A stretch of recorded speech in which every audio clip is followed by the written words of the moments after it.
Hello there, this is Rom Wills coming back at you with yet another podcast.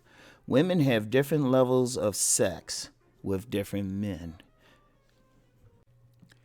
This podcast is sponsored by X-Wolf Testosterone Builder. Gentlemen, are you struggling in the body, sex, or mental game? Need to keep pace with multiple women? There is an answer for you. X Labs presents a proven line of products to help in those areas. Our X-Wolf Testosterone Booster aids in intense workouts in the gym and in the bedroom. Increased blood flow and a heightened libido are just a few of the many benefits. X-Wolf contains all natural ingredients that have been used in Eastern medicine for centuries.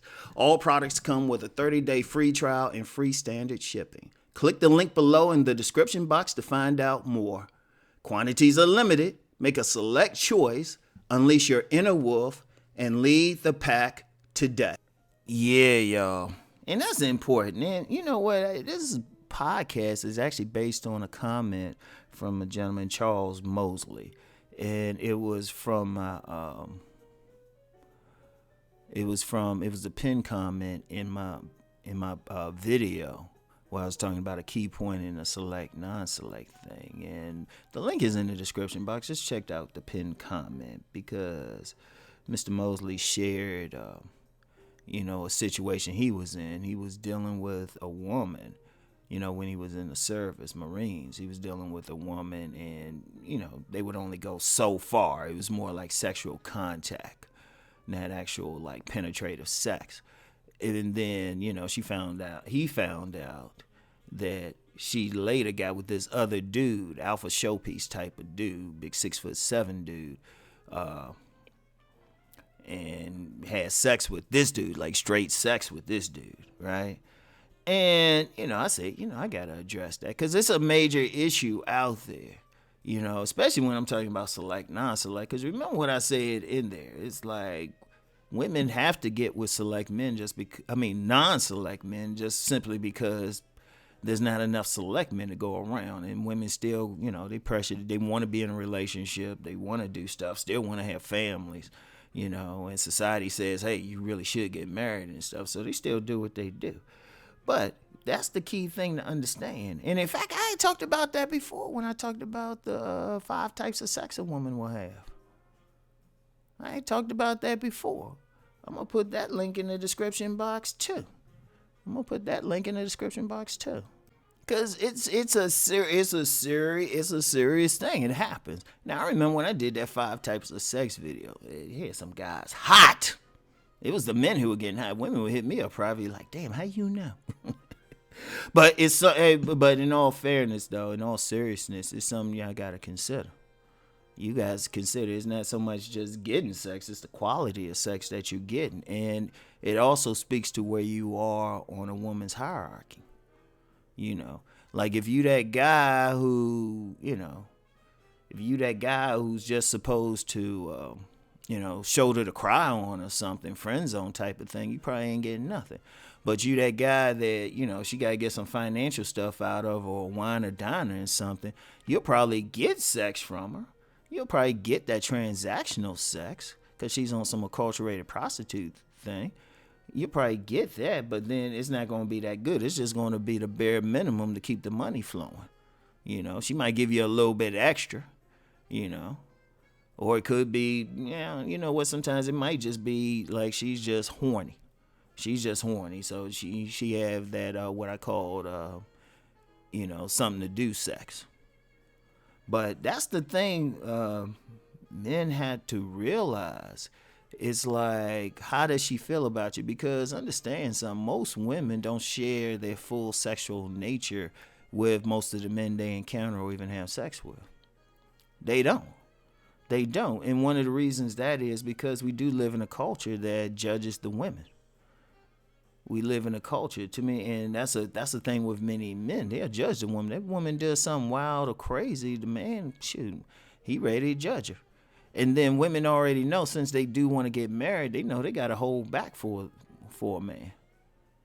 They got to hold back. When they looking at him long term, they know it's like, well, wait a minute, if they do all this crazy stuff, boom, they'll hold back. And in fact, they'll hold off as long as possible. Like, oh no, we gotta get to know each other and stuff. And they might genuinely like the guy, might even would marry him if he put a ring on their finger. But they trying to hold, sometimes they'll hold back. But then they get that guy who got that body that turns them on sexually. Because remember, the body is the primary thing that turns on a woman sexually. The body, the physicality. And, it's some situation where they know it's nothing long term or something. Shoot, they'll let go. In fact, there's always this talk, and there's a lot of hoo-ha about men going overseas for women. Seriously, all this hoo-ha talk, people, guys going back and forth and stuff, right? But what's not talked about a lot, honestly, is women been doing that. In fact, I knew about women going overseas to hook up with different men since the early 80s. That's when I was first introduced to it. And it went into the early 2000s, I realized men were really doing the same thing. I'm serious. Because I wasn't in that world anyway. Because me go overseas, I was like, shoot. When I was living in D.C., we had women from all over the world. All I had to do was drive across town. So, but it was women. And it's women. And when they go to these places, they might go to the islands or so, especially the islands. I know the island guys, I know. And in fact, Terry McMillan wrote that book in the 90s called How Stella Got a Groove Back. That's all that was. Yeah, she married him and stuff, but, that's all that was. In fact, because she had married that Jamaican guy, found out he was gay, and then, But that's a game down there. In fact, they still running that game. There's some Jamaican guys. If y'all from Jamaica, you can tell me. They still running that game. Get some American woman, turn her out, then come to the States, get that green card, and then mysteriously disappear. Yeah, but for the most part, though, the women, they'll go to these places, and it's all over the world.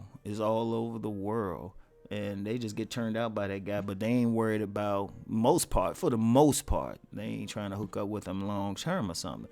But they know they can be free, especially if it's anonymous. This guy don't really know who they are, what they really do. They can do their thing. All they need to do is just have money. They'll pay them and they'll go off. In fact, this part of the sexual shadow world where a lot of women, particularly professional women, those six-figure managerial executives, and they could be married to a regular guy, but they'll jump into, they'll pay those, gigolos and, male strippers, a few dollars just to let go. Just to let go. That's how deep it is. And you get some guys doing neither one, but they just happen to be in a position where the women know this guy will let her be free, sexually free. That's how it gets deep. Because, and really, like I said, it's the whole thing of depending on who they dealing with, who the guy is, and everything. In fact, and I'm surprised, I'm surprised a lot of guys don't get that, because there's always been something out there kind of saying that, right? I remember this author, I haven't heard much from her lately, Zane. And I remember she wrote about this fictional, I'm gonna put quotes on that, fictional sorority called Alpha Phi Fuck 'em, where the women would, they have trips or something like that, and they'll just have some guys just to have sex with them, just to get off. Some of the stuff is some vile stuff. Be doing some vile, just doing whatever, everything in the book. But that's just a freedom thing, and that's actually still going on. That's still going on, anyway. But it's like I said, different levels. But if you see these same women, many of them are married, or got a significant boyfriend or something, right? So and that's just a reality we just have to deal with or understand. Guys are complaining, but we gotta understand that sex thing. And y'all might be like, damn, Ron, you talk about sex a lot. Yeah, because we gotta be real out here. All this stuff is based on sex. That's a powerful thing. It's how the human race that's how you were created. So it's at the base of everybody's being. So anyway, right, I want y'all to think about that. And, sometimes even, And you know what? I'm gonna tell you how deep it is. You can get some guys out there. They might have a high count, but the quality is probably might be low. They could have about, I don't know, had sex with 100 women, just strictly missionary. No oral sex, anything else. But then they could have had to pay for it too. And even if they were just paying for acculturated prostitutes.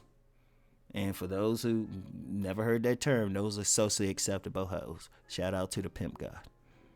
And in the sense that they don't take money directly, but if you got to spend a lot of money, you got to take them to some expensive dinner or maybe pay their rent or something like that.